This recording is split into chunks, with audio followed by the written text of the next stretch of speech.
ഒരടി ഉണ്ടാവുമെന്നാ ഞാൻ വിചാരിച്ചത്. എവിടെ ധൈര്യം ഇല്ലെന്നേ ഒരുത്തനും. വെറുതെ വളവളന്ന് വല്ലതും പറയാനില്ലാതെ ഹൈദോസിനെ കൊണ്ടൊന്നും ഒരു കാര്യമില്ല. നല്ലൊരു അടി കണ്ടിട്ട് കാലം എത്രയായി?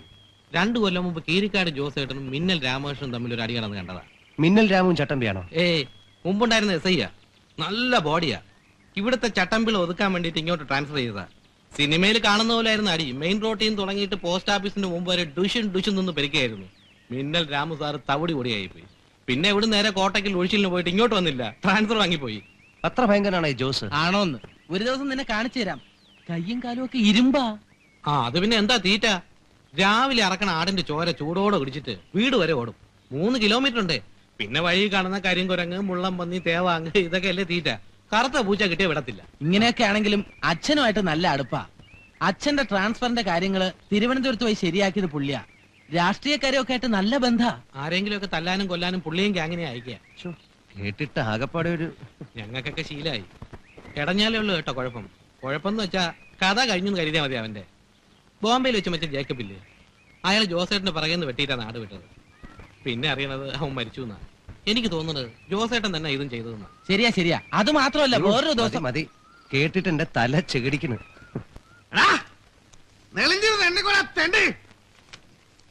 പണം കരുതേന്ന് നടത്തിയ കഴിവാണ് എല്ലാത്തിനും കൂട്ടുന്നത്. എന്നെ ഇപ്പൊ വേണ്ടതായി. ജോസിന്റെ വാലാട്ടിയോട് ചോദിച്ചാ 100 1000 കൊടുക്കും.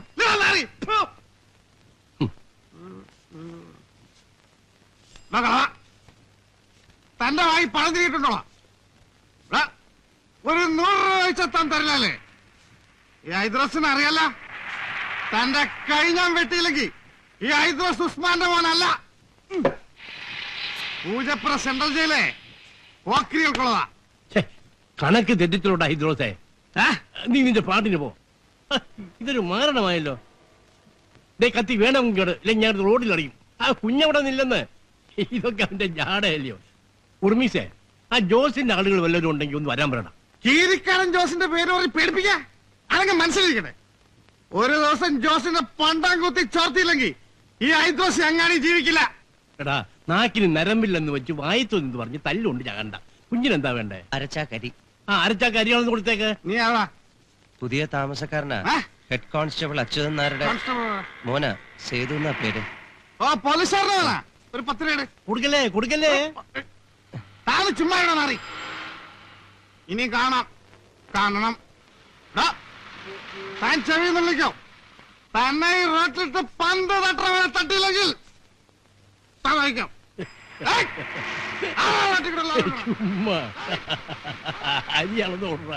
എന്റെ ഈശ്വര, മനസ്സുറപ്പിച്ച് എങ്ങനെ ജീവിക്കും ഇവിടെ?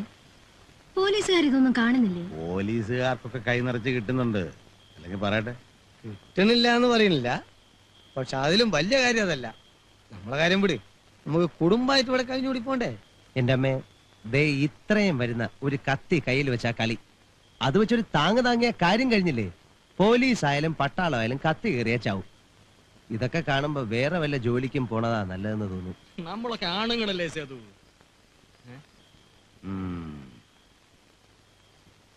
പോലീസിലൊരു കൊല്ലത്തെ ട്രെയിനിങ് ഉണ്ട്. അതൊക്കെ കഴിഞ്ഞ് വരുമ്പോ നിന്റെ ഈ സ്വഭാവമൊക്കെ മാറും. പിന്നെ ഒരു ആന മതിച്ചു വന്നാലും ഒറ്റയടിക്ക് താഴെയിടാൻ തോന്നും. അല്ലേ അമീതേ? പിന്നെ അതൊക്കെ കഴിഞ്ഞു വന്ന പോലീസുകാർ തന്നെയല്ലേ ഇവിടെയും. എന്നിട്ട് ഈ മതിച്ച് നടക്കണേറ്റുങ്ങളെ നിലയ്ക്ക് നിർത്താൻ പറ്റണില്ലല്ലോ. എന്റെ പൊന്നു പെങ്ങളെ, ജീവന് പേടില്ലാത്ത പോലെ ആരാ ഉള്ളത്? പെങ്ങൾക്ക് ഇവിടുത്തെ കഥ വല്ലതും അറിയോ? ഇപ്പൊ ഈ കത്തി കാട്ടി പേടിപ്പിച്ചെന്ന് പറഞ്ഞില്ല ഹൈദ്രോസ്. ഇവന്റെ ഒക്കെ ഒരു നേതാവ് ഉണ്ടായിരുന്നു ഇവിടെ, ഹസൻ. അവനാണ് ഇവിടെ ഈ മാർക്കറ്റ് ഭരിച്ചിരുന്നത്. തനി കാട്ടുപോത്ത്. അവനെ കൊന്നത് ഈ കീരിക്കാടൻ ജോസാണ്. വെട്ടി 10 മന്ത്രി കഷ്ടാക്കിയിട്ടല്ലേ ഇട്ടത്. അതും പട്ടാപ്പകൽ. അയ്യോ, എന്നിട്ട് കേസൊന്നും ഉണ്ടായില്ലേ? പിന്നെ കേസില്ലാണ്ട, പക്ഷെ തള്ളിപ്പോയി. ഒരാളും ജോസിനെതിരായിട്ട് സാക്ഷി പറയില്ല. പറഞ്ഞാൽ പിന്നെ ഇവിടെ ജീവിക്കണ്ടേ? പറയുന്ന സംശയം തോന്നിയ ഒരാളെ പിടിച്ചു കൂട്ടിക്കൊണ്ടേ തല്ലി ചതച്ച് ചപ്പിലേക്കാഞ്ഞു. പിന്നെ 5-6 മാസം കിടന്ന് നീര് വാങ്ങിട്ടാ ചത്തത്. അവിടെ നിന്ന് തുടങ്ങിയതാണ് ഈ ജോസ്. 8-10 കൊലക്കേസിലെ പ്രതിയാ. ശിക്ഷിച്ചതോ വെറും 3 കേസിൽ. ജോസിന്റെ നേരെ ഒന്നിങ്ങനെ കൈ ചൂണ്ടിയാ പിറ്റേന്ന് അവന്റെ ശവം ഉറപ്പാ. തിരുവനന്തപുരത്ത് വലിയ വലിയ സ്ഥാനങ്ങളിൽ പിടിപാടുള്ള ആളാണ്. പിന്നെ ഈ പാവപ്പെട്ട പോലീസുകാർ ഞങ്ങൾ എന്ത് ചെയ്യാന്നാ പറയുന്നത്? എങ്ങനെങ്കിലും ഇവിടെ നിന്ന് പോയി കിട്ടിയാ മതിയായിരുന്നു. ഈ ആളെ എനിക്കൊന്ന് കാണണമല്ലോ. എന്തിനാ? അല്ല, വെറുതെ ഒന്ന് കാണാൻ.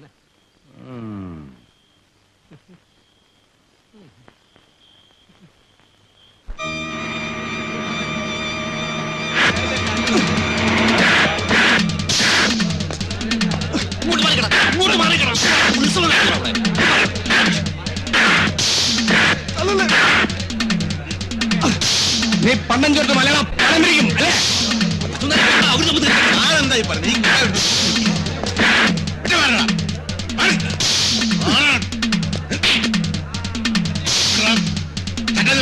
വിട്ടില്ലെങ്കിൽ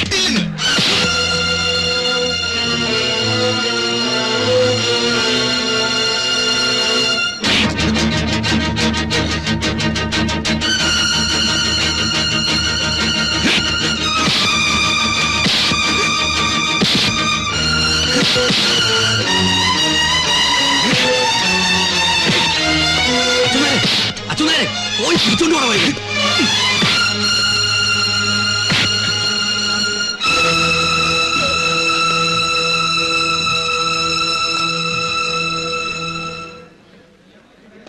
ഏതായാലും വണ്ടി കയറാ. നീ കയറ ഹമീദ്.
ഞാനാ പറഞ്ഞ പോണ്ടാ പോ. എന്നെ വിടെ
ഇനിയും റെസ്റ്റ്ലെസ് ആകുകയാണെങ്കിൽ ഒരു ആംപ്യൂൾ കൂടെ കൊടുത്തേക്കും.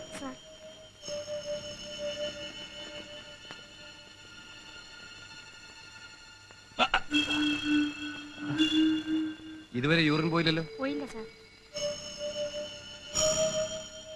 ഓ സാരമില്ല, കോമ്പൗണ്ട് അല്ല. ഡോക്ടർ, എങ്ങനെയാണ് അവസ്ഥ? പരമേശ്വരന് ബോൺ ഫ്രാക്ചർ ഉണ്ടെന്നേ ഉള്ളൂ. But Jose is very serious. Head ഇഞ്ചുറിയാണ്. 24 hours കഴിയാതെ ഒന്നും പറയാൻ പറ്റില്ല. ഏതെങ്കിലും പ്രൈവറ്റ് ഹോസ്പിറ്റലിൽ കൊണ്ടുപോകണമെന്ന് വാശി പിടിക്കുന്നുണ്ട്. എവിടെ കൊണ്ടുപോയാലും ഹെഡ് ഇഞ്ചുറിക്ക് ഇത്രയൊക്കെ ചെയ്യാൻ പറ്റൂ. He's A criminal, is it? Notorious. എല്ലാവരും ആഗ്രഹിക്കുന്ന അയാളുടെ മരണമാണ്. ഞാൻ പോലും. ഞങ്ങൾക്ക് അങ്ങനെ ആഗ്രഹിക്കാൻ പാടില്ലല്ലോ. നാട്ടിലൊക്കെ മരിച്ചു എന്ന അറിവ്. അതവിടെ ആളുകൾ ആഘോഷിക്കുകയാണ്.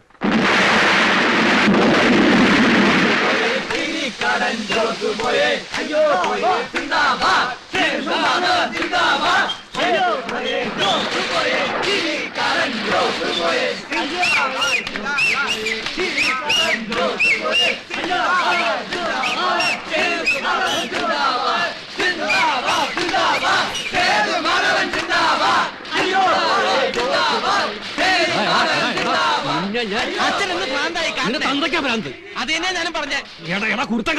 നീ എനിക്ക് ഭ്രാന്ത് പിടിപ്പിക്കും. നീ ആ ചട്ടമ്പികളുടെ കൂടെ ചേരാൻ പോവാണോ? ഞങ്ങളൊരു രസത്തിന് രസത്തിന് വെറുതെ ചാവാൻ നോക്കണ്ട. ജോസി എത്തിട്ടില്ല. അവൻ തിരിച്ചു വന്നാണ്ടല്ലോ കോഴി ഇറക്കണ പോലെ ഇറക്കും. തിരിച്ചു വന്നാലല്ലേ പിന്നെ കഴുത്ത് ഞങ്ങൾ നീട്ടി കൊടുക്കുകയും വേണം. എന്റെ ഗോപാല സാറേ, സേതു ഞങ്ങളുടെ ഫ്രണ്ടാ. സേതുവിന്റെ പേര് കേട്ടാലും ജോസ് കിടുകിട്ട വിറയ്ക്കും. എന്നിട്ട് സേതു ഇവിടെ ജോസ് വീഴുന്നതിന് മുമ്പ് അച്ഛനും അറിയില്ല, മോനും അറിയില്ല. അതാണ് ജോസ്. ജോസാണെന്ന് അറിഞ്ഞ ആ നിമിഷം മുങ്ങിയ ചക്കൻ ഇനി തിരിച്ചു വന്നാ പറയാൻ വന്നു. അച്ഛാ,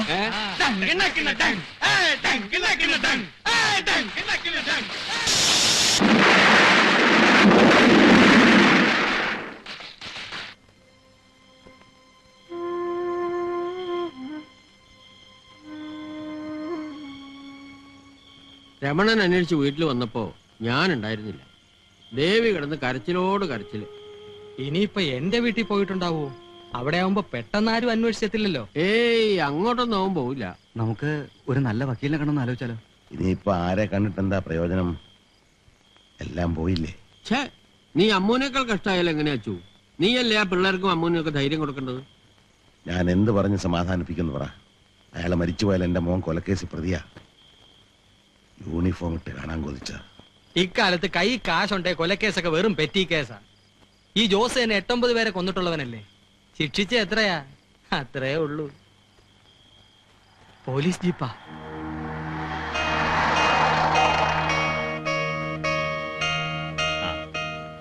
സേതൂടെ എത്തിയിട്ടില്ല. എത്തിയ ആ നിമിഷം ഞാൻ സാറിന് മുമ്പിൽ അകരാക്കും. നമുക്ക് സംസാരിക്കാം. നമസ്കാരം. മനസ്സിലായില്ല? ഞാൻ സേതുവിന്റെ അമ്മാവനാ, കൃഷ്ണൻ നായരെന്നാ പേര്.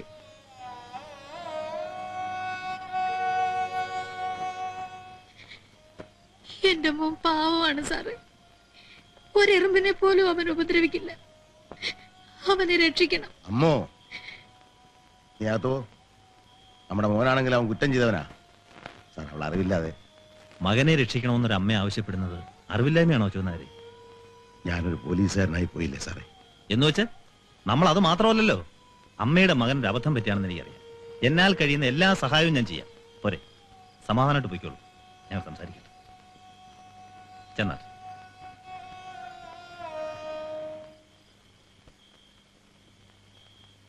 നിങ്ങളൊന്ന് അപ്പുറത്തേക്ക് പോണം. യേശു, അപ്പുറത്തേക്ക് പോ. നിങ്ങളും പോണം. അല്ല, ഞാൻ മനസ്സിലായില്ലേ? മനസ്സിലായി, പോണം. അവിടെ ചെന്ന് മറന്നു നിൽക്കണ്ട. മനസ്സിലായില്ലേ? ആ.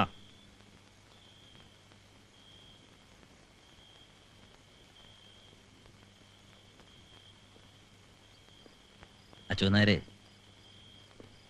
നമ്മൾ പലർക്കു വേണ്ടിയും പലതും ചെയ്തിട്ടുണ്ട്. കാണാത്തതിനെ കണ്ടുവെന്നും കണ്ടതിനെ കണ്ടില്ല എന്നും നടിച്ചിട്ടുണ്ട്. എല്ലാം മറ്റാർക്കു വേണ്ടി. നമുക്ക് വേണ്ടിയും ചിലതൊക്കെ കണ്ടില്ല എന്നടിക്കാം. FIR-ൽ സേതുമാധവൻ പ്രതിയല്ല. പൂർവ്വവൈരാഗ്യമുള്ള മറ്റേതോ റൗഡിയാണ് പ്രതി. നമ്മൾ മൊഴികൾ എടുത്തിരിക്കുന്നതും അത്തരത്തിലാണ്. അത് വേണ്ട സാറേ, ഞാൻ അതിന് കൂട്ടു നിൽക്കില്ല. വേണ്ട. ആര് പറഞ്ഞു കൂട്ടു നിൽക്കണമെന്ന്? ആ, സേതു എവിടെയാണെന്ന് അന്വേഷിച്ച് വിഷമിക്കണ്ട. അയാൾ എവിടെയുണ്ടെന്ന് എനിക്കറിയാം. സംഭവം നടന്ന ശേഷം അയാൾ ആദ്യം എത്തിയത് എന്റെ അടുക്കലാണ്. എനിക്ക് അവനെ ഒന്ന് കാണണം. കേസിന്റെ ഗതി അറിഞ്ഞ ശേഷം അയാൾ വരും.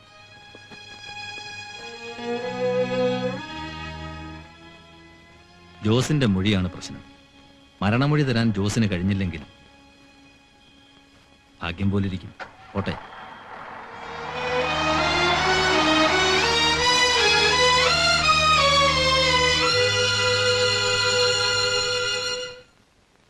ജോസേ, ജോസേ, പറയൂ, ആരാ നിങ്ങളെ അടിച്ചത്? അറിയില്ല. ഏ? അറിയില്ല. കണ്ടറിയോ? ഇല്ല. സാർ, ജോസേട്ടന് ബോധം ശരിക്കും വീണിട്ടില്ല. ജോസേട്ടൻ അറിയാം ആരാണെന്ന്. ജോസിന്റെ മൊഴി എടുക്കുന്നത് നിങ്ങൾ സംസാരിക്കണ്ട. എനിക്ക് ബോധമുണ്ട്. അറിയില്ല. എനിക്കൊന്നും അറിയില്ല.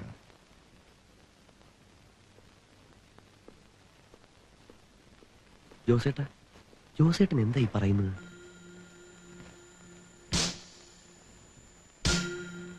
അവനെ എനിക്ക് വേണം. ജയിലിൽ പോയി രക്ഷപ്പെടാൻ ഞാൻ അനുവദിക്കില്ല.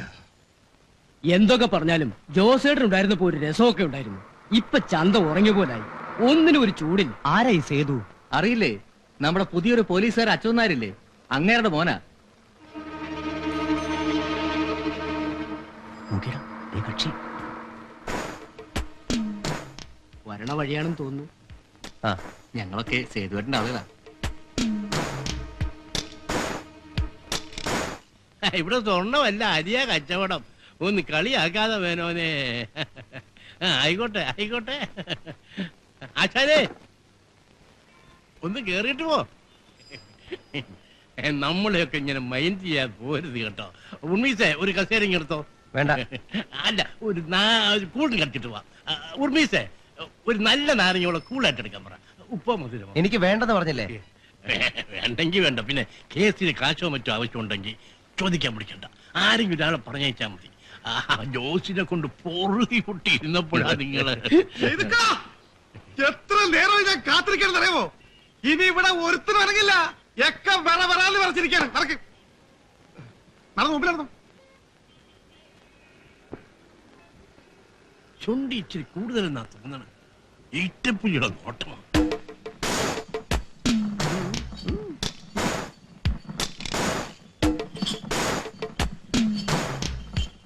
ഉശിരുള്ള പന്നികളുണ്ടെങ്കിൽ തടുക്കണ.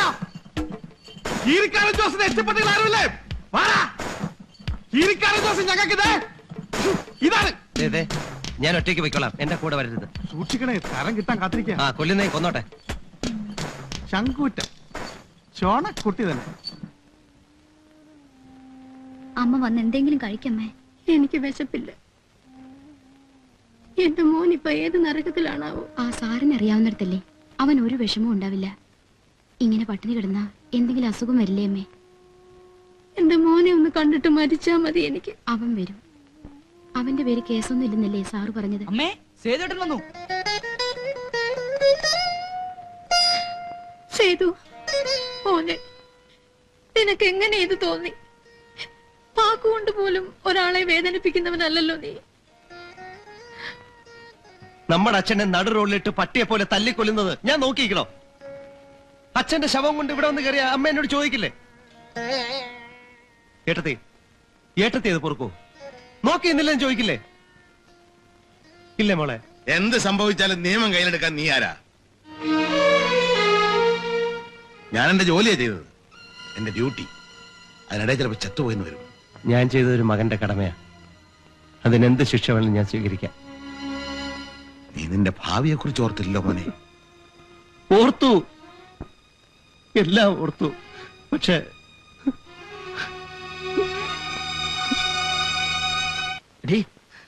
നമുക്ക് വീട്ടിലേക്ക് പോവാം. അറിഞ്ഞിടത്തോളം ഇനി ഇവിടെ താമസിക്കുന്ന അത്ര ബുദ്ധിയല്ല തടികേടാവും. ആപത്ത് വരുമ്പോഴല്ലേ നമ്മൾ കൂടെ നിൽക്കേണ്ടത്? അതൊക്കെ ശരിയാ. അവസാനം കഴുത്തിന് മേൽ തലയുണ്ടാവില്ല. തിരിച്ച് വീട്ടിലോട്ട് എന്ന് എന്ത് ചെയ്യുമെന്ന് ആലോചിക്കുമ്പോഴാ പോവാനും തോന്നണില്ല. ഞാൻ പറഞ്ഞില്ലേ, കൊല്ലാനാണോ വളർത്താനോ വരുന്നത് ആർക്കറിയാം. ആരാ എന്ത് വേണമെന്ന് ചോദിക്കും. ആരാ നിങ്ങള്? എന്ത് വേണം? സേതുക്കാരന്റെ കൂട്ടുകാരനാ. അളിയനും പെങ്ങളല്ലേ? എനിക്കറിയാം. സേതു ഇവിടെ ഇല്ല, നാട്ടിൽ പോയിരിക്കുക. ഹൈദ്രോ വന്നെന്ന് പറഞ്ഞാ മതി. അളിയൻ പോരുന്നോ? ഒന്ന് കൂടിയേച്ചോടാ. ഇല്ല, വരുന്നില്ല. ഇല്ല, വരുന്നില്ല. പെങ്ങള് പേടിക്കണ്ട. പടച്ചോടാണ് ഇഷ്ടം കൊണ്ട് വിളിക്കാണ്. നമ്മളൊക്കെ ഒന്നല്ലേ? അളിയോ വരുന്നോ? സ്നേഹത്തോടെ വിളിക്കുമ്പം എങ്ങനെയാ വരണില്ല എന്ന് പറയാ. അത് കയറിക്കാം.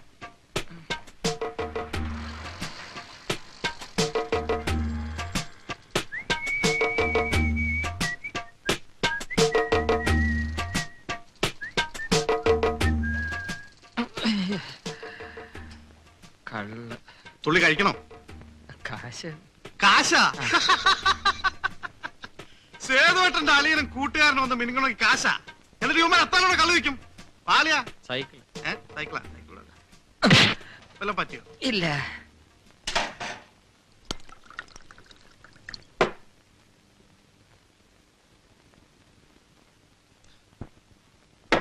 അളിയാ, നമ്മുടെ സേതുവേട്ടനൊരു ഊപ്പയാ, പേടിച്ചൂറിയാണെന്നൊക്കെ ചില നാറികൾ പറയണത്. അതാ പറഞ്ഞവന്റെ തന്തയായിരിക്കും. ഞങ്ങൾ പാരമ്പര്യമായിട്ട് ചങ്കൂറ്റുള്ളവരാ. എന്റെ ഒരു മുത്തച്ഛന്റെ മുത്തച്ഛൻ കൊച്ചി രാജാവിന്റെ പടത്തലവന്മാരിൽ ഒരാളായിരുന്നു. അത് പോട്ടെ. ഈ സേതുന്റെ അമ്മയുടെ അച്ഛൻ എന്ന് വെച്ചാൽ മുത്തച്ഛൻ ഒരു നാട് മുഴുവൻ വിറപ്പിച്ചിട്ടുള്ളവനായിരുന്നു. അതും പോട്ടെ. ഈ ജോസിനെ അവന്റെ ആളുകളെയും പപ്പടം പോലെ പൊടിക്കാൻ ഞാൻ മാത്രം മതി. പക്ഷേ തിരിച്ചു വന്ന തലകൊയ്യൂന്നാ പറയണേ. ആര് പറഞ്ഞു? ഏത് ചെറ്റകളാണ് പറഞ്ഞത്? സേതുവിന്റെ ഒരു രോമം പറിക്കാൻ പറ്റില്ല. അവൻ ആ ജോസ് ആശുപത്രിയിൽ നിന്ന് ഇറങ്ങട്ടെ, അവന്റെ ആൾക്കാരെ മുഴുവൻ വിളിച്ചോണ്ട് വരട്ടെ. ഇവിടെ ഒരു ലോഡ് ശവം വീഴും. എത്ര? നമ്മളെ നിയന്ത്രിക്കേണ്ടത് നമ്മൾ തന്നെയാ. ക്ഷമയില്ലായ്മ കാണിക്കുമ്പോഴാ ഓരോ അബദ്ധത്തിൽ ചെന്ന് ചാടുക. സേതോട്ടിന് ഒട്ടും ക്ഷമയില്ല. നീ മാത്രമേ അത് പറയൂ. ഇനിയെങ്കിലും ഞാൻ പറയുന്ന അനുസരിക്കാൻ പറ്റുമോ? എന്റെ ദേവി, ഞാൻ വന്ന സാരോപദേശം കേൾക്കാനല്ല. നിന്നെ കാണുമ്പോഴെങ്കിലും ഇത്തിരി ആശ്വാസം കിട്ടുമെന്ന് വിചാരിച്ച ഉപദേശങ്ങൾ കേട്ട് കേട്ട് മടുത്തു. ഞാനെന്താ തെമ്മാടിയെ പോക്കിനെ മറ്റാണോ? അതുകൊണ്ടല്ല സേതുവേട്ടാ. ദേവി, ഒരു പ്രൈമറി സ്കൂൾ കുട്ടിയല്ല ഞാൻ. നീ ഒരു ടീച്ചറെ പോലെ സംസാരിക്കാതെ എന്റെ വിഷമം ഒന്ന് മനസ്സിലാക്ക്.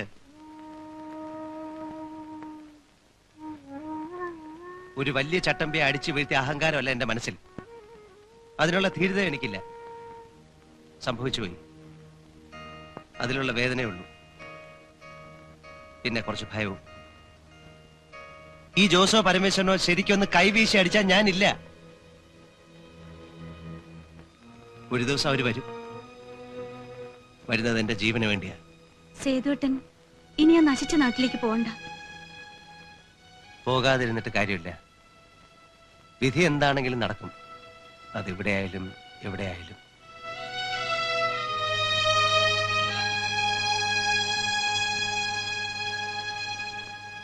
ഇന്റർവ്യൂ കഴിഞ്ഞതിന്റെ സെലക്ഷൻ ലിസ്റ്റ് എന്നാ വരിക? ആർക്കറിയാം. 2-3 മാസം എടുക്കായിരിക്കും. അത് മാത്രമാണ് പ്രതീക്ഷ. സേതു വന്നിട്ട് മുത്തശ്ശിക്കൊന്ന് വർത്തമാനം പറയാൻ കിട്ടിയില്ലോ നിന്നെ. ഈ കുട്ടി എപ്പോ നോക്കിയാലും മുഖം വീർപ്പിച്ചിരിക്കുന്നതേ കാണാനുള്ളൂ. ആണുങ്ങളാവുമ്പോ തല്ലും വഴക്കൊക്കെ ഉണ്ടാവും അല്ലേ? നിന്നെ പോലെ ആയിരുന്നെങ്കിൽ ഞാൻ കരഞ്ഞു കരഞ്ഞു ചത്തേനെ. എന്നിട്ട് നല്ലോണം തല്ലു അയാളെ. കൊല്ലാണ്ടിരുന്നു നന്നായി. മുത്തച്ഛന് അങ്ങനെയാ, ജീവൻ മാത്രം വിട്ടുകൊടുത്തേക്ക്.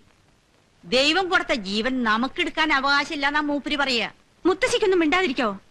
ഒരു മുത്തശ്ശൻ. അതിന് നിനക്കെന്താ? ഇത് നല്ല ചേല്. ആ, എങ്ങനെ നടന്നത് ഒന്ന് വിസ്തരിച്ച് പറ. മുത്തശ്ശിക്കൊന്ന് പോവാമോ? കഥ കേട്ട് രസിക്കാനാ. മനസ്സ് മുഴുവൻ ദുഷ്ടത്തരാ. സേതോട്ട് നീ വന്നേ. അവൾക്ക് പേടിയാ. അവളുടെ പ്രായത്തിൽ എനിക്കും അങ്ങനെയായിരുന്നു. പിന്നെ പിന്നെ ചെമ്പരത്തി പൂ പോലെ ചോര കട്ട പിടിച്ച് കിടക്കുന്നത് കാണുന്നത് തന്നെ എനിക്കൊരു രസാ. എനിക്ക് ഭയാണ്. ചോര കണ്ടാൽ എനിക്ക് തല സേതോട്ട് വരണുണ്ടോ അങ്ങോട്ട്? കഥ ഞാൻ ഒരിക്കൽ പറയാൻ മുത്തശ്ശി.